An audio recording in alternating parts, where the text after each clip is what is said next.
இன்னொன்னு sacrifice காணது. 2 phone booth இருக்கு. இந்த டாஸ்க நீங்க மேற்கொள்ளும் பட்சத்தில் இந்த வீட்ல இருக்கும் சக்கரை, உப்பு மற்றும் வெங்காயம் இவைகளை ஸ்டோர் ரூம்ல உடனடியா வைக்கணும். இவைகள் இல்லாம தான் இன்றைக்கி பிக் பாஸில் சில அதிரடியான மாற்றங்கள்லாம் இருக்கும் அப்படின்னு தோணுது. ஏன்னா ஹவுஸ்மேட்டு ஒரு 3-4 பேர் வந்து உள்ளே வர்றதுக்கு வாய்ப்புகள் இருக்குது. அவங்க பணப்பெட்டியை கையோடு எடுத்துகிட்டு வந்து வைக்கிறதுக்கும் வாய்ப்புகள் இருக்குது.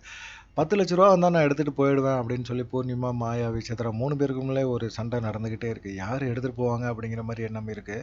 அதை தாண்டி பார்த்தீங்கன்னா தினேஷ் எனக்கு 50 லட்ச ரூபா வச்சா கூட நான் எடுத்துகிட்டு போக மாட்டேன், எனக்கு டைட்டில் தான் முக்கியம் அப்படிங்கிற மாதிரி சொல்லிட்டு இருக்காரு. அர்ச்சனா என்ன சொல்கிறாங்க அப்படின்னு பார்த்தீங்கன்னா டைட்டில் வின்னர் அவங்க தான் ஆவாங்க அப்படின்னு நினச்சிட்டு இருக்கும்போது அவங்க ஒரு விஷயத்த சொல்கிறாங்க. நான் 2 நாள் 3 நாள் தான் இருப்பேன் அப்படின்னு நினச்சிட்டு வந்தேன், இவ்வளோ நாள் இருந்ததே ஒரு பெரிய விஷயம். எனக்கு ஒரு அமௌண்ட்டு நான் எதிர்பார்க்குற அமௌண்ட் வந்துச்சுன்னா நானே எடுத்துகிட்டு போயிடுவேன் அப்படின்னு சொல்கிறாங்க. ஏன்னா அவங்க தங்கச்சி வந்து ஒரு விஷயத்த வந்து தெளிவாக சொல்லியிருந்தாங்க. உன் பெட்டியை தவிர எந்த பெட்டியுமே நீ எடுக்கக்கூடாது அப்படின்னு சொல்லியிருந்தாங்க. இருந்தாலும் வந்து அர்ச்சனா வந்து இப்போ இப்படி பேசுகிறத கேட்கும்போது அதிர்ச்சியாக தான் இருக்குது. என்ன பண்ணுறது, பணத்து மேலே எல்லாத்துக்குமே ஆசை தான். ஒரு குறிப்பிட்ட அளவுக்கு மேலே அமௌண்ட் வந்துச்சுன்னா நான் எடுத்துகிட்டு போயிடுவேன்னு பூர்ணிமா சொல்கிறாங்க. யார் வந்து பணப்பெட்டியை எடுத்துகிட்டு வெளியே போவாங்க அப்படின்னு நீங்கள் நினைக்கிறீங்க அப்படிங்கிற மாதிரி சொல்லுங்கள். அதே போல் இன்றைக்கி ஒரு டாஸ்க் வச்சுருக்காங்க, சாக்ரிஃபைஸ் டாஸ்க்.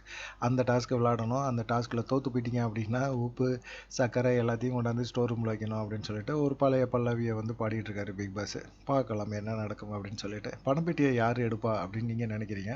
அர்ச்சனா எடுப்பாங்களா அப்படிங்கிறத கமெண்ட் பண்ணுங்கள். நன்றி, வணக்கம்.